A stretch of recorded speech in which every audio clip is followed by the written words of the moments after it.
Good morning, children. I am your social science teacher. Today, let us continue with the lesson Directive Principles of State Policy. See, children, in the previous class, I have taught you about the aims and objectives and the classification of the directive principles I have taught you. Now, I am going to teach you about the economic principles.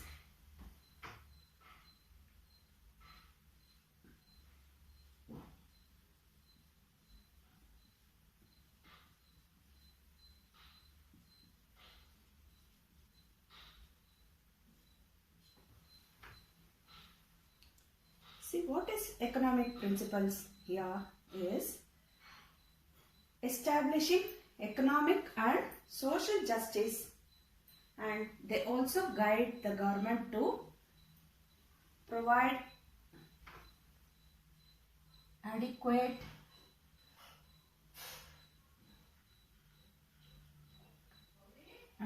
means of livelihood.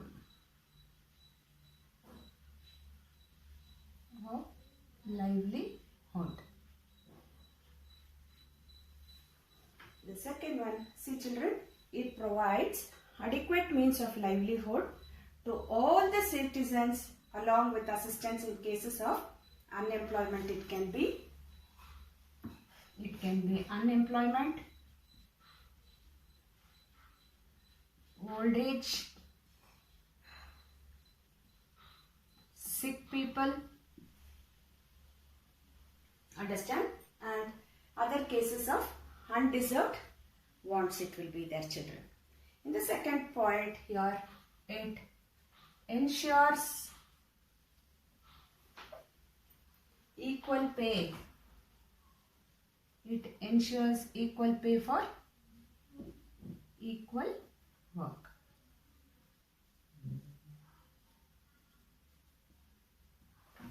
Ensures equal pay for equal work. Then for men and women, children, here, for both men and women. In the next point, it maintains human conditions of work. Human conditions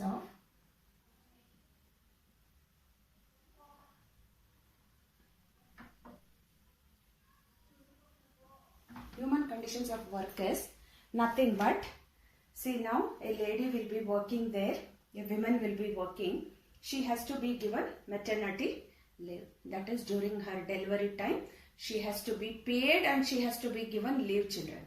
That is human conditions of work. And the next one is concentration of wealth and exploitation. Concentration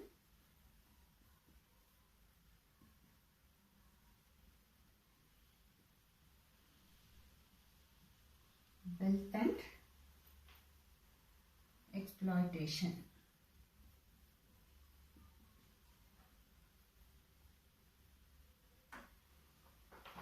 See children, here it is nothing but they have to prevent the concentration of wealth and exploitation of workers, children, of workers.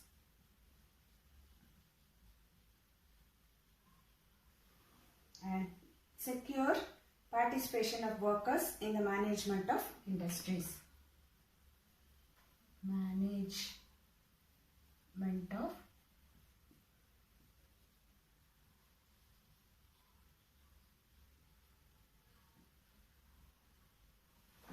industries. Understand? And then the last one is decent standard of living.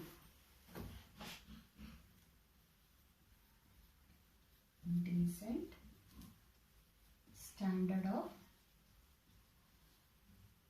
I will once again teach you, children, of living. See children, these are the economic principles which are aimed at establishing economic and social justice, and they guide the government to, they are asking the government to give adequate means of livelihood, that is the assistance in case of unemployment. It can be for the old age people and for the sick people also. They have to give some money for them. And the second point here is ensure See here, ensures equal pay for equal work for both men and women. It should be equal. There should not be any discrimination in the payment over there. And in the third one is maintain just human conditions of working, including maternity leave. See, main thing there is they have to give for the women leave and they have to pay the salary during the maternity leave. And the next one is prevent the concentration of wealth and exploitation of workers. Concentration of wealth and exploitation of workers, especially women and children, against works inappropriate for their age and strength. Women and children should not be employed because of their age problem. They cannot work over there. See, the young children, they cannot work very hard work, and the women, she cannot do the hard work like how the men do. Understand, children? And the next one is secure participation of workers in the management of industries. See, here I have written management of industries. And the last one is they should ensure decent standard of living. So these are the economic principles of the government to guide the people how to serve for them. The government has to serve for them and they have to provide all these measures for their economic stability. Understand?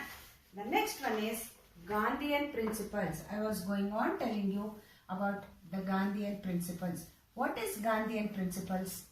We will learn today, children.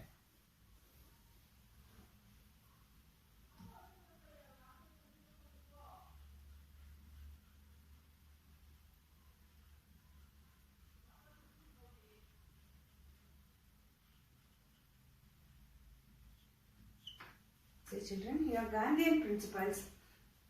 In this Gandhian principles, these principles draw inspiration from the socio-economic program of Mahatma Gandhi ji.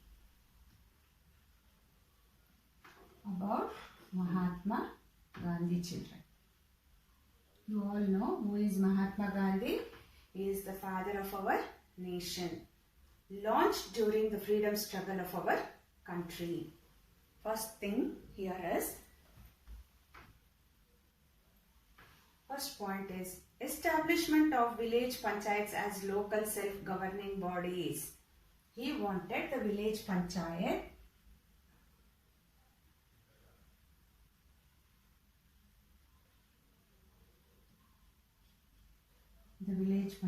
as local self-governing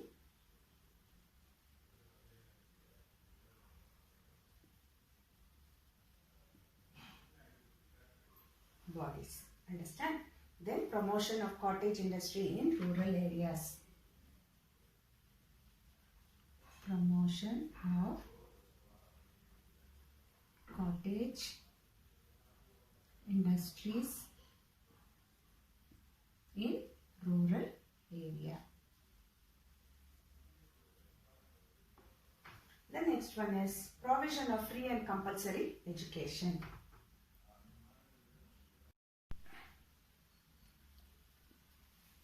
So children, here it is protection and preservation of historical monuments from destruction, and then establishment of uniform civil code, separation of the judiciary from the executive, promotion of international peace by maintaining cordial relations with other nations. We should have cordial relationship with the neighboring countries. Promotion of respect for international. So promotion of international peace by maintaining cordial relations with other nations. Promotion of respect for international treaties and law. Fostering the settlement of disputes through negotiations, children. So this is about today's class. Thank you all, children. I will continue in my next class. I have given the question and answers and a few new type questions I have given. Please do it, children. Thank you.